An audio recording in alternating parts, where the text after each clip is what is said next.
Ezequiel capítulo de número 37. Veio sobre mim a mão do Senhor, e o Senhor me levou em espírito e me pôs no meio de um vale que estava cheio de ossos. E me fez andar ao redor deles, e eis que eram muito numerosos sobre a face do vale, e estavam sequíssimos. E me disse: filho do homem, poderão viver esses ossos? E eu disse: Senhor Jeová, tu o sabes. Então me disse: profetiza sobre estes ossos, e dize-lhes: ossos secos, ouvi a palavra do Senhor. Assim diz o Senhor Jeová a estes ossos: eis que farei entrar em vós o espírito e vivereis, e porei nervos sobre vós, e farei crescer carne sobre vós, e sobre vós estenderei pele, e porei em vós o espírito e vivereis, e sabereis que eu sou o Senhor. Então profetizei como se me deu ordem, e houve um ruído enquanto eu profetizava, e eis que se fez um reboliço, e os ossos se juntaram cada osso ao seu osso. E olhei, e eis que vieram nervos sobre eles, e cresceu a carne, e estendeu-se a pele sobre eles por cima, mas não havia neles espírito. E ele me disse: profetiza ao espírito, profetiza ao filho do homem, e dize ao espírito: assim diz o Senhor Jeová: vem dos quatro ventos, ó espírito, e assopra sobre esses mortos para que vivam. E profetizei como ele me deu ordem. Então o espírito entrou neles, e viveram, e se puseram em pé um exército grande e extremo. Então me disse: filho do homem, estes ossos são toda a casa de Israel. Eis que dizem: os nossos ossos se secaram, e pereceu a nossa esperança, nós estamos cortados. Portanto profetiza e dize-lhes: assim diz o Senhor Jeová: eis que eu abrirei as vossas sepulturas, e vos farei sair das vossas sepulturas, ó povo meu, e vos trarei a terra de Israel. E sabereis que eu sou o Senhor, quando eu abrir as vossas sepulturas, e vos fizer sair das vossas sepulturas, ó povo meu, e porei em vós o meu espírito, e vivereis, e vos porei na vossa terra, e sabereis que eu, o Senhor, disse isso, e o fiz, diz o Senhor. Senhor, uma vez mais diante da tua palavra, a palavra que nós trememos e tememos diante dela, pedimos a tua sabedoria, a iluminação do Espírito de Deus, para que possamos compreender a tua palavra. Uma vez mais, teu Espírito fale conosco, através da tua palavra, que somente a tua voz seja ouvida neste lugar, e que somente o teu nome seja glorificado. Esta é a nossa oração que te faço, em nome de Jesus, amém. Pode se sentar, queridos. Eu tenho certeza que vocês que estão aqui nessa noite, e aqueles que estão no Facebook nos assistindo, conhecem muito bem esse texto do profeta Ezequiel no capítulo de número 37, não é desconhecido para nenhum de vocês. Para nós que somos o povo de Deus, nós conhecemos muito bem o capítulo 37 do livro do profeta Ezequiel, e eu quero falar um pouquinho sobre este capítulo e quero aplicar algumas verdades que nós temos neste capítulo 37 às nossas vidas espirituais, e eu peço a sua atenção por alguns minutos. O texto do capítulo 37, para que a gente possa compreender as verdades que nós temos aqui neste texto, é muito importante compreender o contexto, o que se passou e o que estava acontecendo quando Deus levou o profeta Ezequiel a ter essa experiência. Então nós precisamos estar atentos a todo o contexto, e eu gostaria de fazer uma breve introdução dentro deste texto, para que a gente possa compreender o que realmente Deus deseja falar conosco nesta noite, através da sua palavra. O texto fala de uma experiência que o profeta Ezequiel teve com Deus, e Deus quer ensinar uma verdade, ou verdades ao profeta, e quer também lhe mostrar coisas que iriam acontecer com seu povo Israel. Então Deus leva o profeta Ezequiel a ter uma experiência sobrenatural, uma experiência realmente sobrenatural. Mas para nós entendermos isso aqui, nós precisamos entender aonde Ezequiel estava quando recebeu de Deus essa experiência, essa revelação. Ezequiel está com o povo de Deus, o povo de Judá, o povo da parte sul de Israel. Eles estão cativos em Babilônia. Eles estão dentro da Babilônia, a cerca de 800 quilômetros de Jerusalém, exilados, cativos, prisioneiros, escravos. Esta é a condição do povo de Deus quando Ezequiel recebe esta revelação. E por que o povo de Deus não está na terra da promessa? Não foi para lá que Deus levou eles na terra da promessa através de Moisés e depois com Josué? Eles não chegaram na terra da promessa? E por que eles estão fora da terra da promessa? Por que eles não estão lá em Israel, na Palestina, mas estão distantes, estão lá na Babilônia, onde hoje é o Iraque? Eles estão lá longe de Israel, na Babilônia. Por que eles não estão na terra prometida? Por que eles estão longe da sua terra, que para eles era tudo? A terra para Israel é tudo, a terra para eles é a promessa de Deus. Desde Abraão, eles almejam a terra. Então eles não estão na terra da promessa, eles estão em Babilônia, eles estão escravos em Babilônia, Lohan. E por que eles estão em Babilônia? Porque mais ou menos, Lohan, em 585 antes de Jesus, antes de Cristo, 585 anos mais ou menos antes de Jesus, o povo da parte sul de Israel, o norte já tinha sido destruído pelos assírios, só restou a parte sul, constituída ali de uma pequena parte de Israel. Eles estavam em desobediência à vontade de Deus, estavam vivendo como se Deus não existisse, estavam andando a sua própria sorte, vivendo de qualquer maneira, não levando a sério os princípios de Deus, não levando a sério a palavra de Deus, não levando a sério os profetas de Deus. Quantas vezes lá em Judá, Jeremias profetizou, Jeremias chorou, Jeremias tentou levar o povo a arrependimento e não conseguiu. E devido à dureza do coração do povo de Deus, devido à desobediência, devido a todas essas coisas, Deus permite que uma nação poderosa chamada Babilônia, governada na época pelo tão temido Nabucodonosor, invada Judá e vai destruir toda Judá. Olha, irmãos, eles estavam tão em pecados que Jeremias, o profeta, não conseguiu mudar a condição deles, os sacerdotes não conseguiram mudar a condição deles, os levitas não conseguiram mudar a condição deles. Eles tinham o templo de Salomão, que era uma das maravilhas do mundo antigo, e nem o templo de Salomão, eles iam para o templo, mas não mudavam de vida, eles cultuavam e continuavam no pecado, eles cantavam louvores no templo, ofereciam sacrifícios a Deus, mas continuavam com a sua vida afastada de Deus, distante de Deus.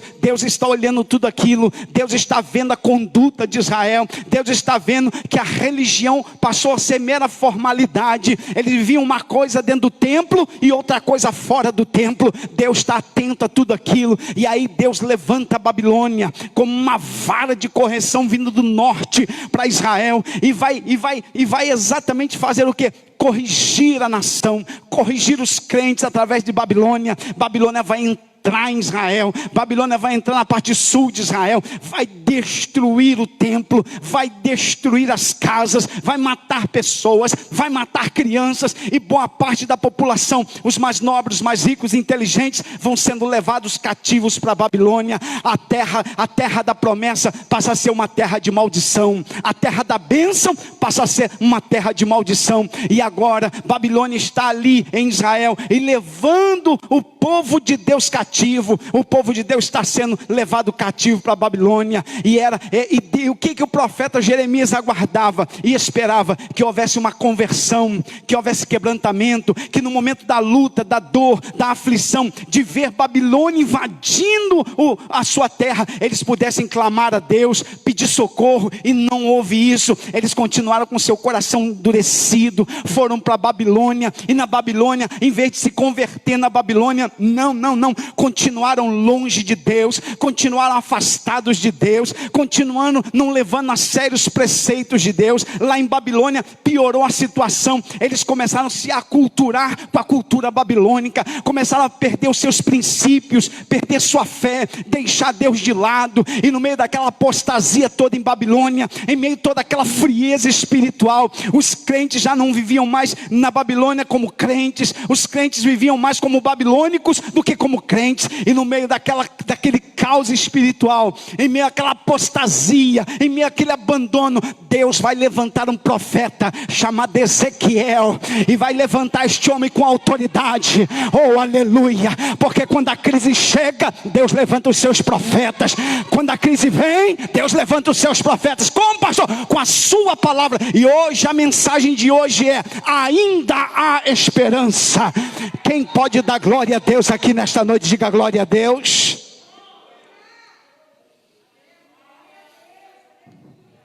Israel é levado cativo. Agora estão longe da terra prometida. O templo de Salomão não existe mais, foi totalmente destruído. A arca da aliança desapareceu. A fé deles desapareceu junto com a arca da aliança.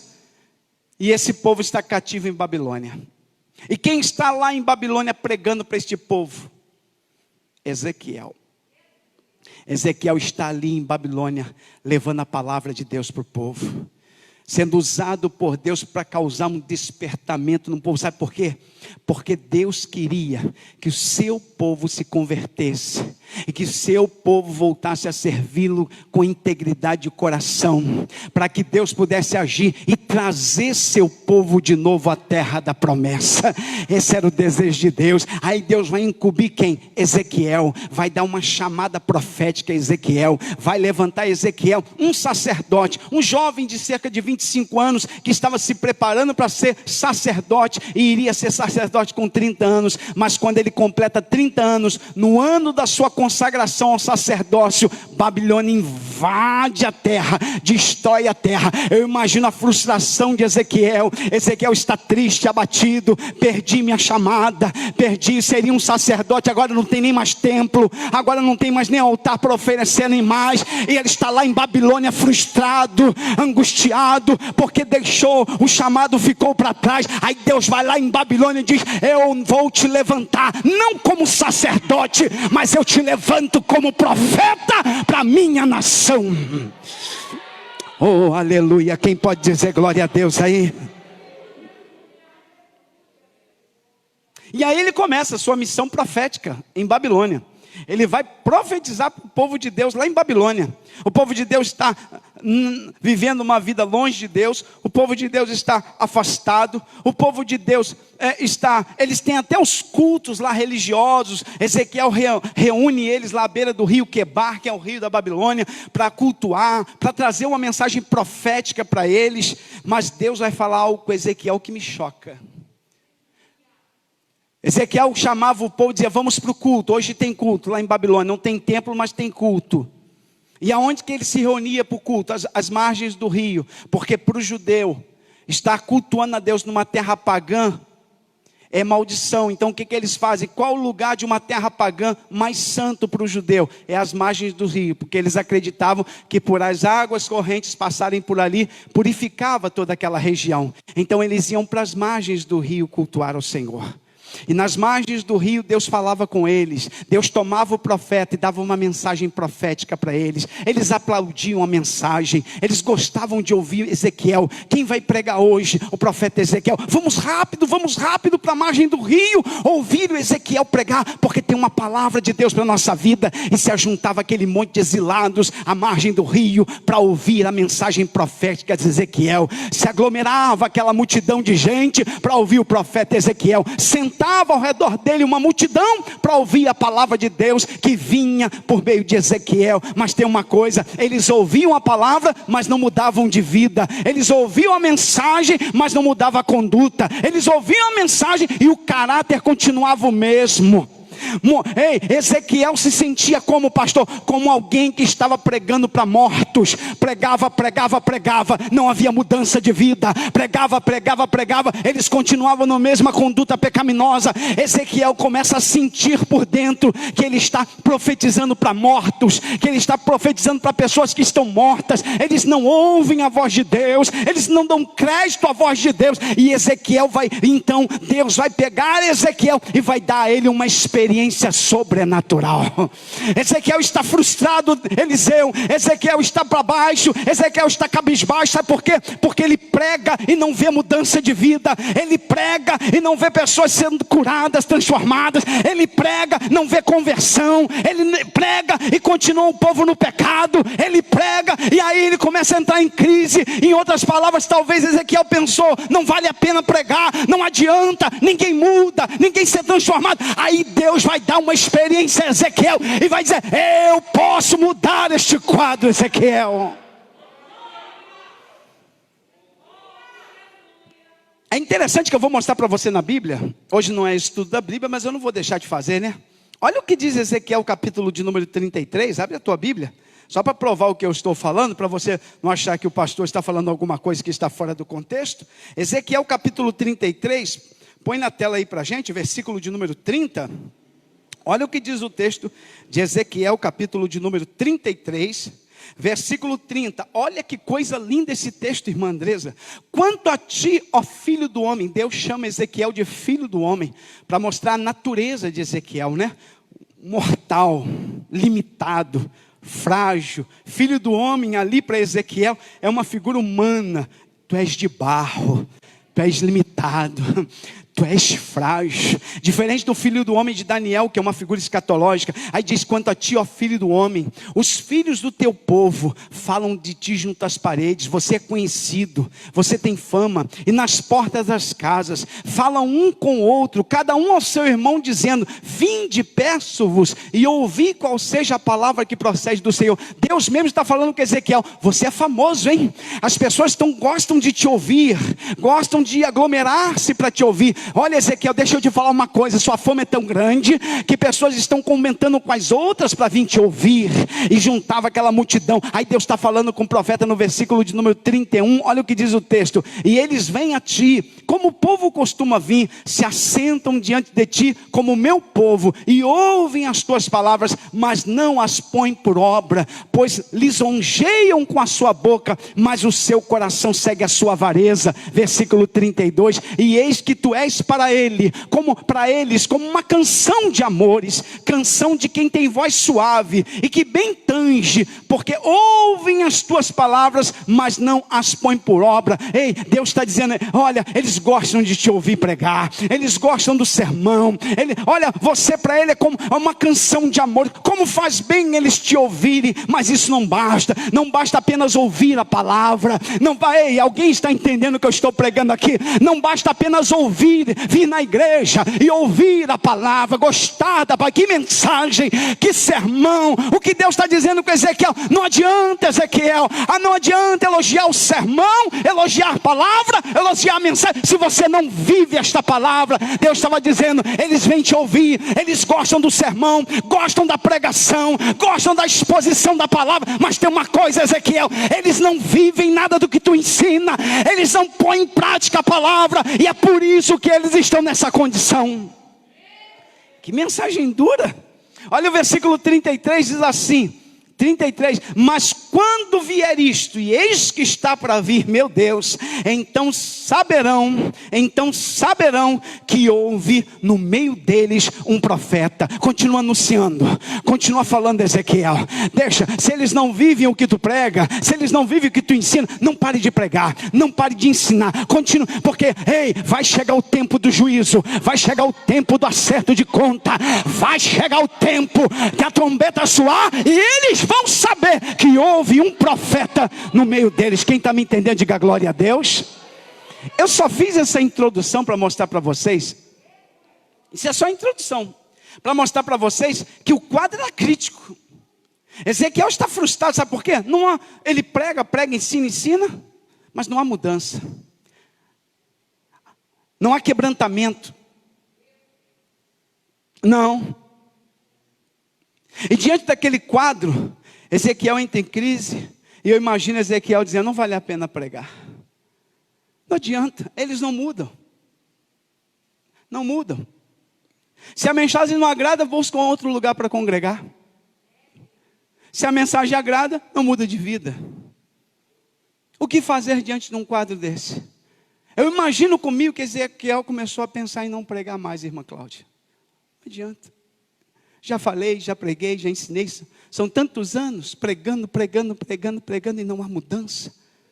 Os crentes continuam do mesmo jeito, da mesma forma. Nem a perda do templo, a perda da arca, nem a correção de Babilônia conseguiu mudar eles. Sabe de uma coisa? Nada pode mudar esse povo. Aí eu imagino que Deus entrou em cena e disse: eu vou te mostrar que existe uma coisa que pode mudar a história deste povo. E um dia, Ezequiel, ele não esperava por aquela experiência. E o capítulo 37 de Ezequiel diz, acompanha comigo cada detalhe deste texto: veio sobre mim a mão do Senhor. Isso se refere que Ezequiel experimentou sobre sua vida um poder sobrenatural. É uma forma que o profeta usa para dizer que o poder de Deus veio sobre ele. Veio sobre mim a mão do Senhor. Percebe que Deus está na condução de tudo. Olha, veio sobre mim a mão do Senhor. Deus direcionou isso. E o Senhor me levou em espírito. É Deus que vai levar ele em espírito. Me pôs no meio de um vale. É Deus que vai colocar ele naquela situação. Percebe que Deus está no controle de tudo. Diga para alguém que está do seu lado: no meio da crise, Deus está no controle de tudo. No controle de tudo. Quem está me entendendo, diga glória a Deus.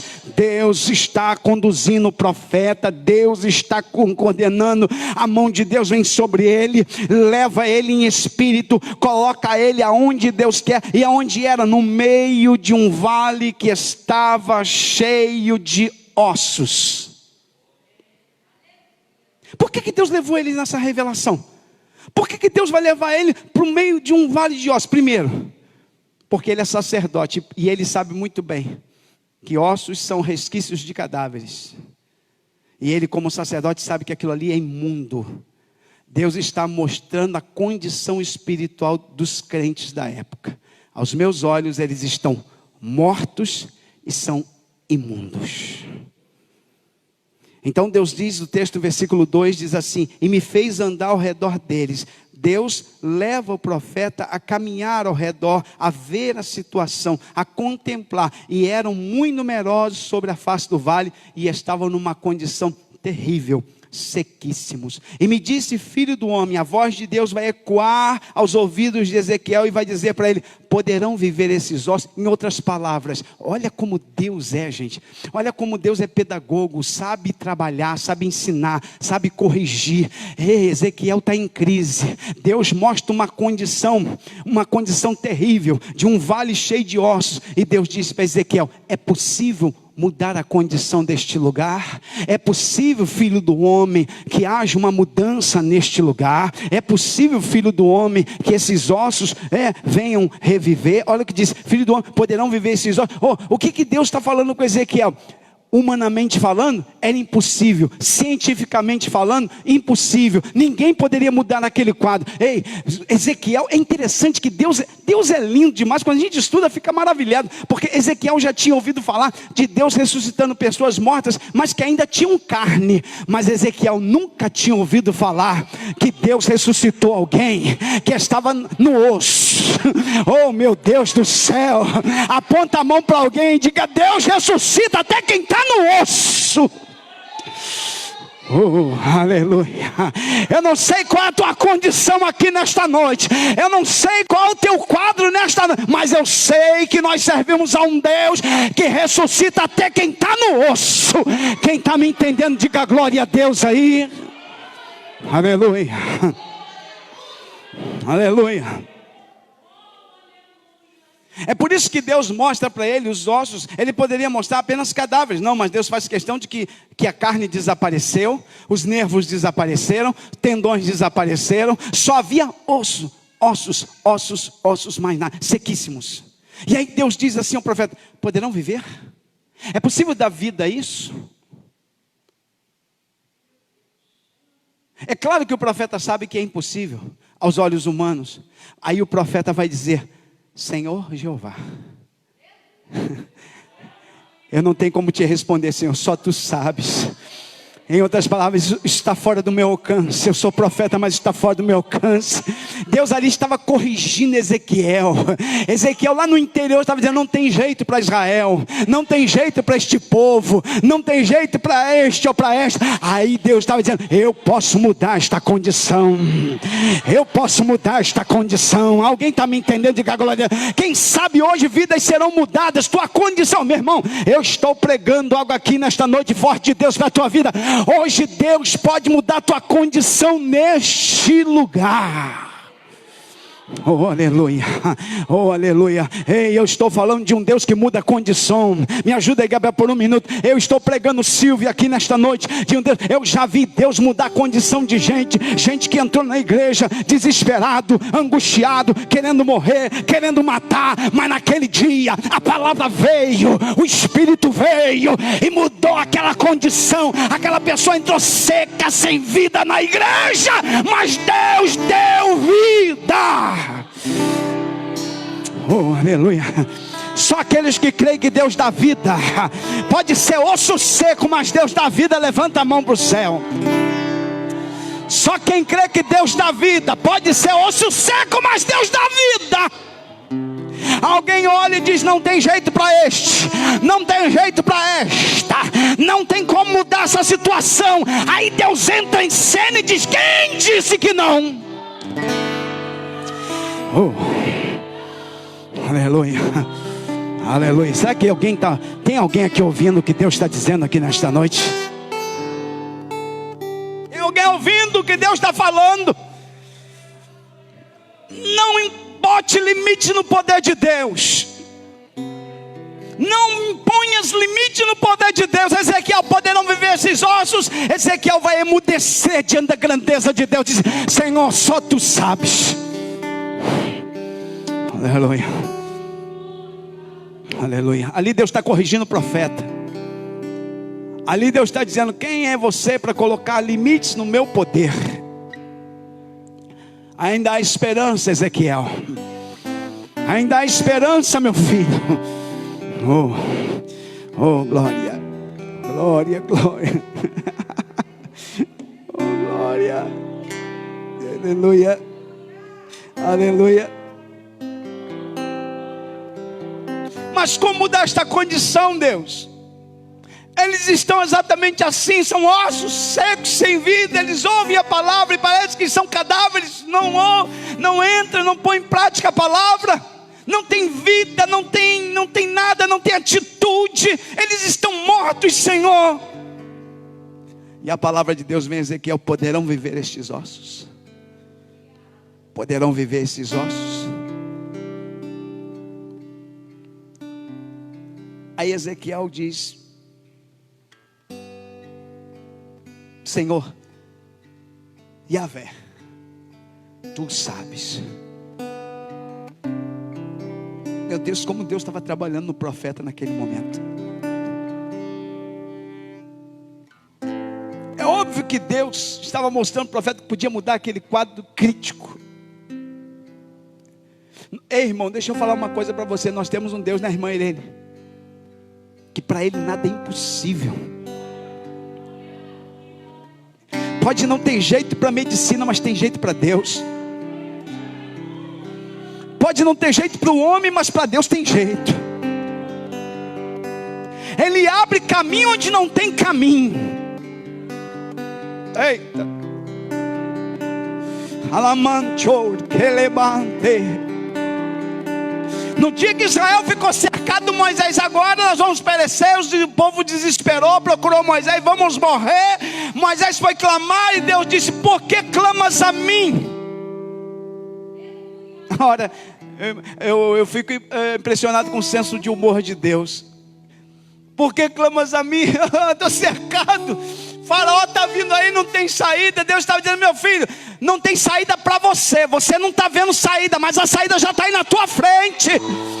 Levanta esse cajado, que o mar vai abrir. Eu vou abrir um caminho onde não tem caminho, meu filho.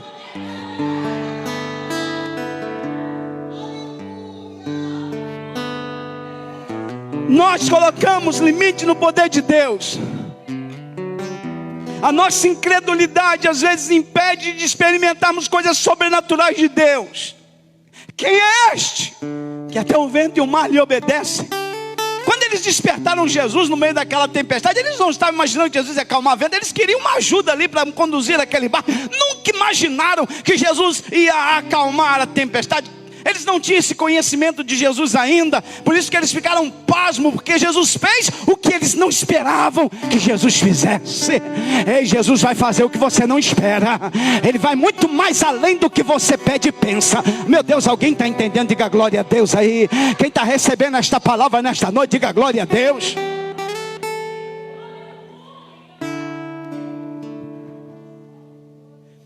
E diante daquele quadro crítico, daquela situação humanamente falando impossível de mudar, Deus entra em cena e diz: eu posso.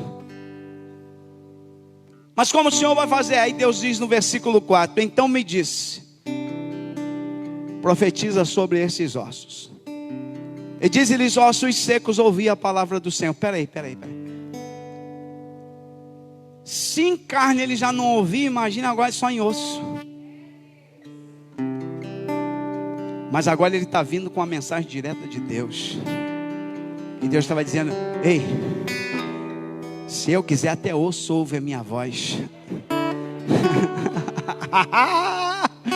Pode falar. Alô, o que, Senhor? Diz aos ossos: ossos secos, converse com eles. Mas Senhor, isso é inanimado, isso não tem vida. Ei, eu não estou dizendo. Diga para o osso seco: ouvi a palavra do Senhor. O que é que Deus estava dizendo para o profeta? A minha palavra, só a minha palavra pode mudar esta situação. Libere a minha palavra e dize a esses ossos: ouvir o que? As notícias jornalísticas? Não. Ouvir o que? Um bonito louvor? Não. Ouvir o que? Aquilo que pode mudar a condição dos ossos. O que? A palavra do Senhor.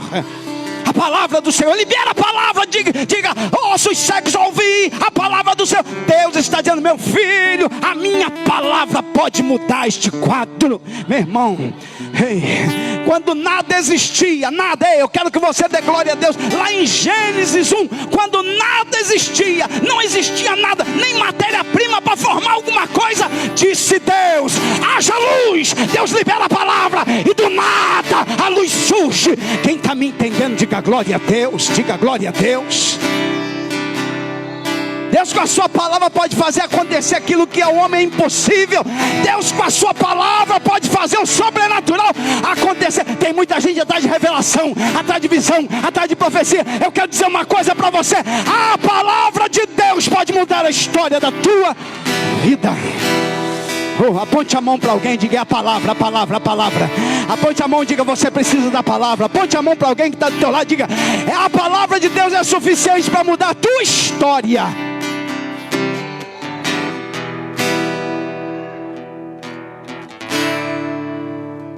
Bem baixinho o violão.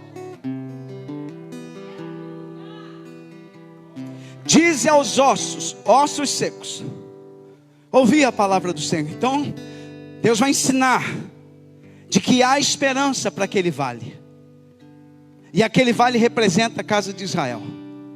E Deus está ensinando ao profeta que existe esperança. E qual é a esperança para mudar a condição daquele vale? A palavra do Senhor. Dize a palavra. Disse para os ossos ouvir a palavra. No versículo 5 diz assim: assim diz o Senhor Jeová a esses ossos. Porque Deus dá a mensagem.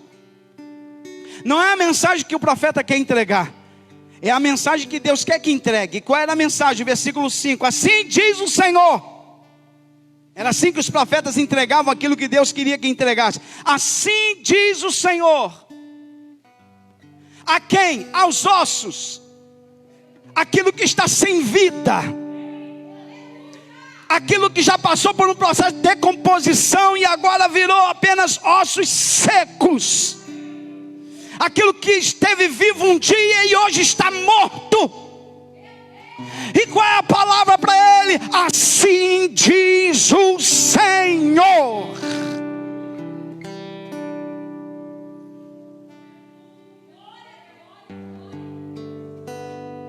Qual é a mensagem de Deus? Diz: assim diz o Senhor a esses ossos. Versículo 5: eis que farei entrar em vós o Espírito e vivereis. Eu irei mudar a tua condição. Aleluia, aleluia.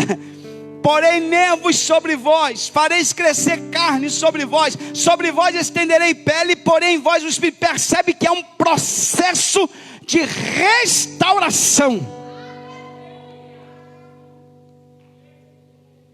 Não acontece da noite para o dia, é um processo. E neste processo Deus vai restaurando aquilo que foi perdido. Oh, aleluia. Oh, aleluia. Aleluia. Ei, olha o versículo 6. Porém nervos, fareis crescer carne, sobre vós estenderei pele. Ei, Deus está trabalhando. Deus está num processo, trabalhando. Há uma restauração de Deus acontecendo. Não foi algo que aconteceu assim, não. Deus vai trabalhando, Deus vai restaurando, Deus vai dando vida. Aquilo que não tem mais vida começa a receber vida. Há um processo, e este processo é conduzido pela palavra. Assim diz o Senhor, assim diz o Senhor, assim diz o Senhor. E conforme o profeta vai liberando a palavra, há um processo de restauração, há um processo de cura. Aquilo que não existe vai existindo, aquilo que desapareceu começa a aparecer. Oh meu Deus amado, alguém está ouvindo o que eu estou pregando aqui nesta noite? A pele que um dia não existia, desapareceu, mas agora com a palavra começa a restauração da pele, dos nervos, tendões, carne. Há um processo de Deus. Ei, deixa eu falar uma coisa para você. Você está debaixo de um processo de Deus. Deus está restaurando você. Alguém está me ouvindo aqui nesta noite? Diga glória a Deus. Percebe que Deus usa o profeta dizendo: eu farei, e farei dentro de um processo. Por isso que Deus, olha, no versículo 6, porém nervos sobre vós, farei crescer carne. Deus está dizendo: eu trabalharei nesses ossos, trabalharei nesta coisa sem vida, mas trabalharei dentro de um processo.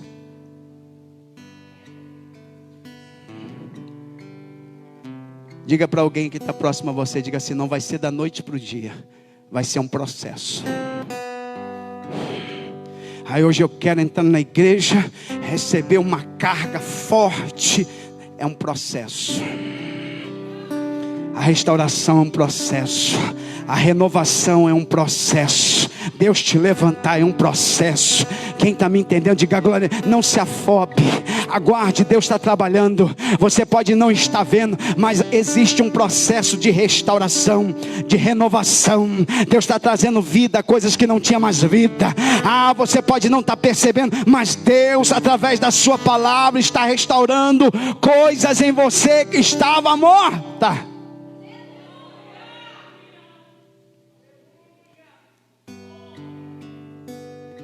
Versículo 7, ele vai profetizar exatamente como Deus manda. E profetizei como se me deu ordem. E aí houve um ruído enquanto eu profetizava, um barulho, um estrondo aconteceu, e se fez um rebuliço, que é um grande barulho, e ossos começaram a se mover. Aquilo que estava parado começou a se movimentar, aquilo que estava sem vida começou a ganhar vida numa forma sobrenatural. Quem olhava ficava assustado, mas não estava morto, mas já está levantando, já está levantando. Meu Deus do céu, alguém está entendendo o que eu estou pregando? Mas não estava morto, mas já está levantando, já está, e está entrando na posição, osso com osso, na posição, ei, estava fora da posição, estava de qualquer maneira, estava lá, e agora Deus começa com a sua palavra a levantar, colocar na posição, organizar, a coisa começa a entrar nos ajustes de Deus. Quem está me entendendo, diga glória a Deus aí.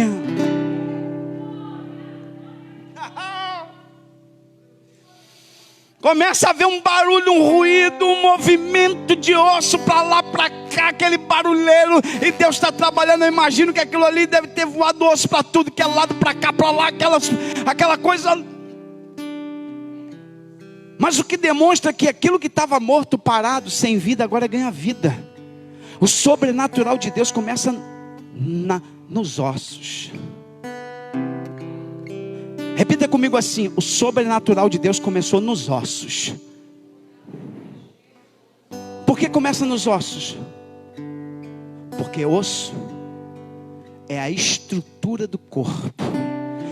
Nós só estamos de pé Porque temos um esqueleto ósseo. É Ele que nos mantém ereto de pé. Se tirasse os ossos, nós caímos aqui igual uma minhoca, igual uma cobra. Os ossos são a nossa estrutura.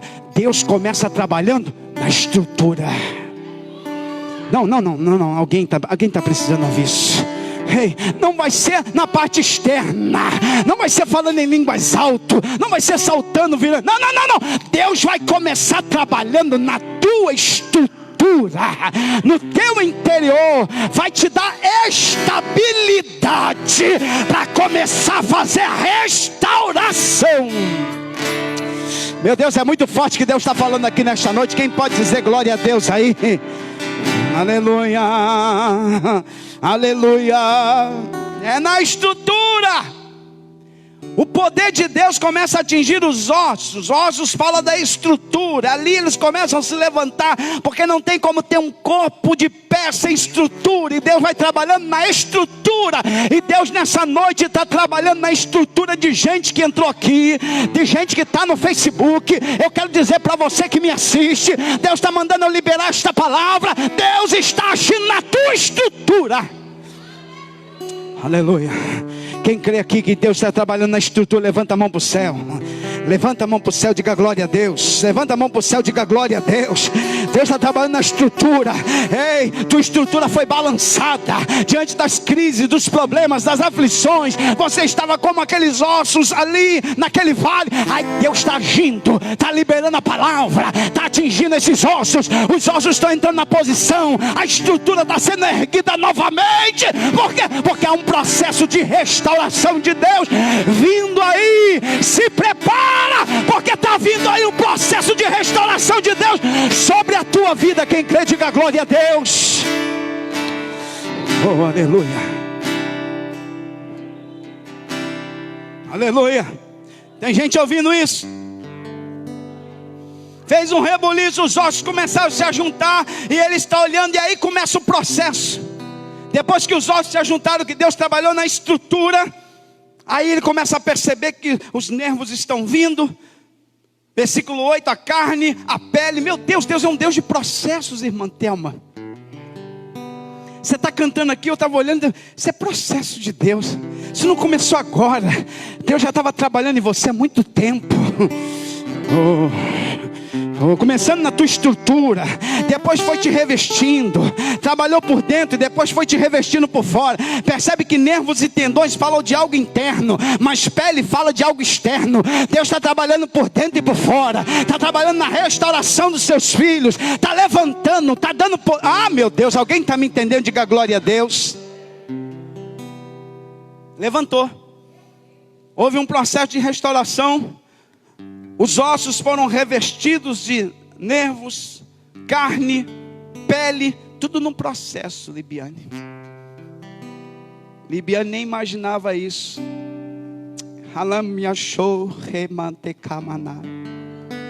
Mas tu estavas lá dentro daquele lugar, já havia um processo de restauração. Alamante, não começou na igreja, começou lá dentro do centro. Amante, o que? Telebacanto, que o vento de Deus já soprou lá dentro, lá na estrutura.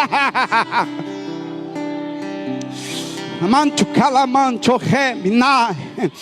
Alamante, e hoje tu está na igreja completando a primavera. Isso é processo de Deus que começou lá atrás. Já havia uma palavra direcionada de Deus para a tua vida.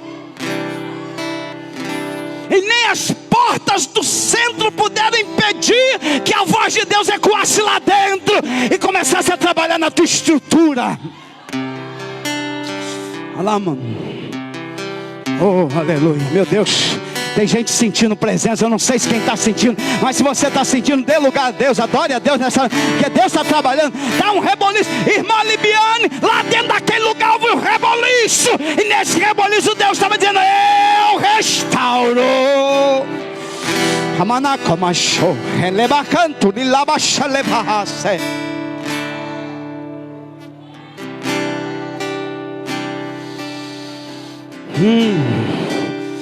Aleluia, aleluia.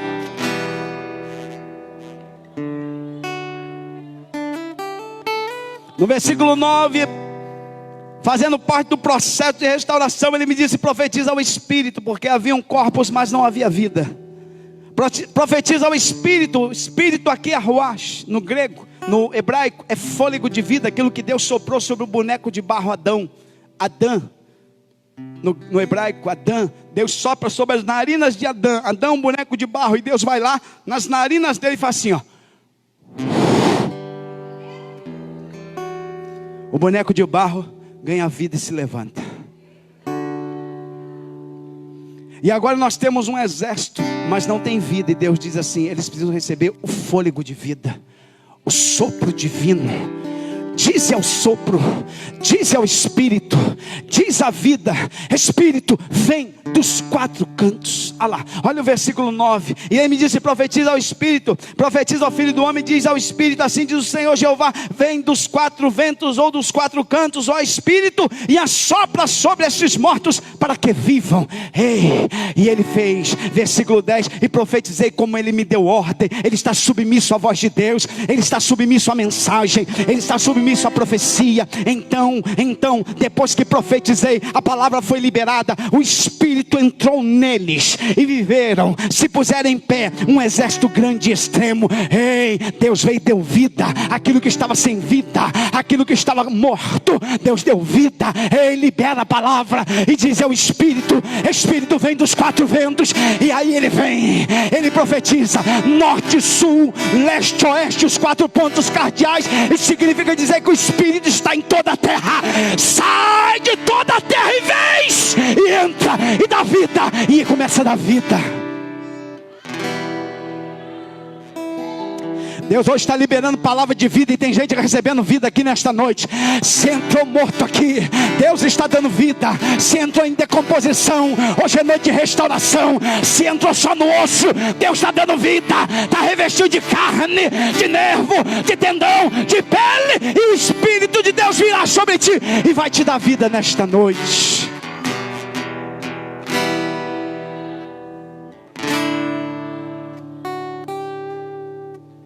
Pena que o tempo já se foi, alguns minutos.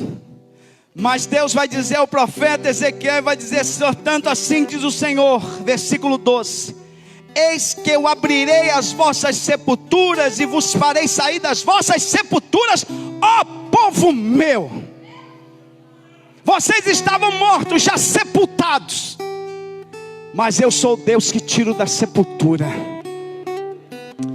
Meu Deus, toca em alguém assim, ó, igual a gente está fazendo. Diz assim: Deus tira da sepultura, irmão. Tu estava na sepultura, Deus te tirou da sepultura. Tu estava morto, estava já na sepultura. Deus abriu a sepultura e disse: esse é meu, essa é minha. Aleluia. Oh meu Deus, nós estávamos mortos em delitos e pecados, estávamos na sepultura espiritual. Aí Deus veio, abriu a sepultura e disse: sai, filho meu, eu te dou vida, eu vim para que você tenha vida. Fica de pé, fica de pé para a gente orar. Fica de pé para a gente orar. Ainda há esperança para aquilo que está morto. Ainda há esperança para aquilo que está sem vida. Ainda há esperança para você que entrou aqui seco, sem vida. Ainda há esperança. Nessa mesma terra ainda há esperança. É isso que Deus está mandando dizer para a gente que está aqui nesta noite, que está ouvindo a voz de Deus. Nessa mesma terra há esperança. Não tem jeito para eles, não tem jeito para ela neste lugar. Aí Deus diz: tem jeito, eu dou vida. Oh, aleluia. Alguém está me entendendo? Diga glória a Deus. Alguém está me ouvindo aqui nesta noite? Diga glória a Deus. Para que a gente não haja acumulação de pessoas aqui à frente, eu queria convidar você para colocar a mão sobre o teu coração. Você que precisa de restauração, de renovação. Você que precisa que Deus trabalhe na tua estrutura.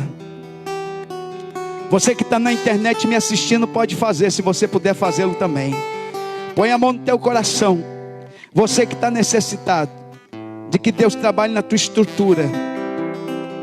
Que Deus trabalhe na tua estrutura física, emocional, sentimental, espiritual. Eu sei que tem gente na internet que está me assistindo, que a tua estrutura emocional ruiu diante dos problemas da vida, das situações, e você está me ouvindo aí com lágrimas nos olhos. Hoje assim diz o Senhor: eu restauro a tua estrutura.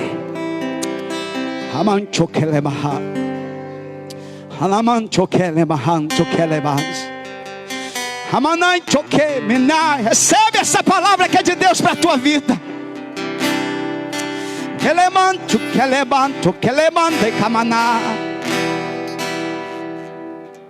E você que veio aqui nesta noite, você que veio, que precisa de restauração, renovação, de que Deus trabalhe na tua estrutura, que coisas sejam colocadas no lugar. Deus está dizendo: é hoje. A minha palavra e o meu espírito podem fazer isto.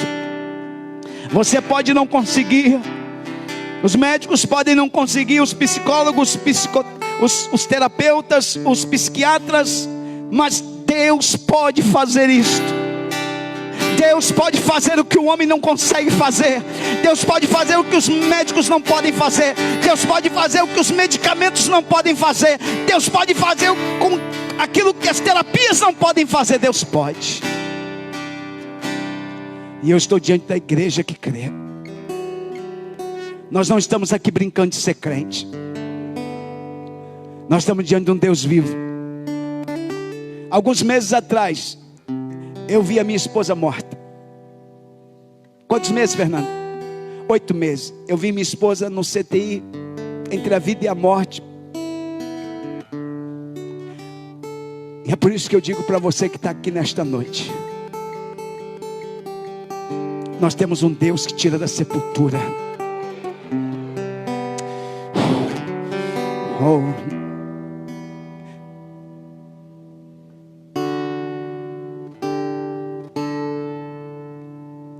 Eu nunca falei isso aqui, mas vou falar. Eu não sei se é verdade ou se é invento do diabo. Ser pastor é muito difícil. A gente ouve coisas que nos magoam. Minha esposa, entre a vida e a morte no CTI, alguém disse: já estão dizendo que ela morreu. Já estão até escolhendo alguém para substituí-la. Mas eu quero dizer, se alguém comentou isso, eu quero dizer que eu sirvo um Deus que abre sepulturas. Oh, aleluia. Amancho. Emanacolesh elevaço. Amananto que levash elevase. Calamanto que lemanteca. Aleluia.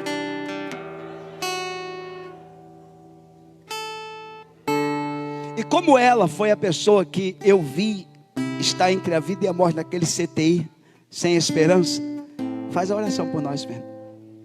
Pega o microfone e faz essa oração. E pede ao Senhor que nos dê vida, que restaure, que trabalhe na estrutura de cada um de nós. Pessoas que precisam de renovação, de restauração. Vamos orar nesta noite. Senhor, nosso Deus e eterno Pai, não temos palavras, Senhor, para dizer a Ti nessa noite, Senhor. Queremos agradecer ao Senhor porque Tu és maravilhoso, Senhor. Tu és digno de toda honra, de toda glória, de todo louvor e de toda adoração nessa noite, Senhor. A Tua palavra, Senhor, ela foi liberada aqui aos nossos corações, Senhor. E nós cremos nela, nós tomamos posse dessa palavra, Senhor. Essa palavra é viva, é poderosa, Senhor.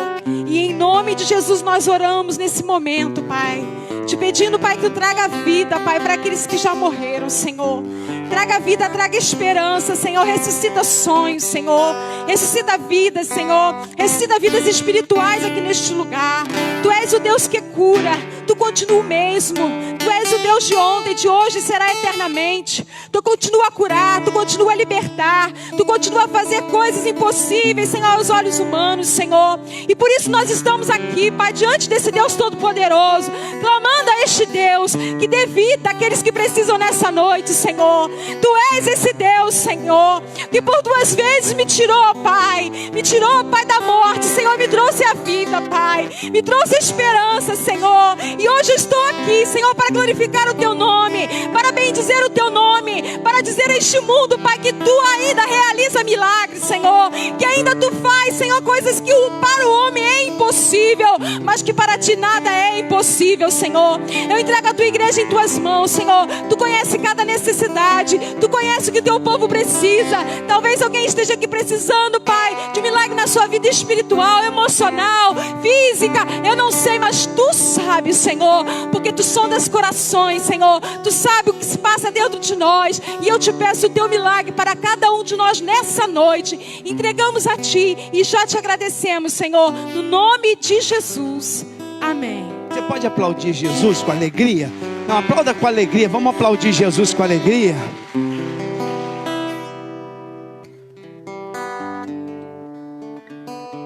Que o grande amor de Deus, nosso eterno Pai, a graça de Jesus Cristo e a comunhão e consolação do Santo Espírito de Deus seja sobre toda a igreja de Jesus Cristo, e todos digam amém. E a vitória nossa pelo sangue de Jesus. Deus abençoe.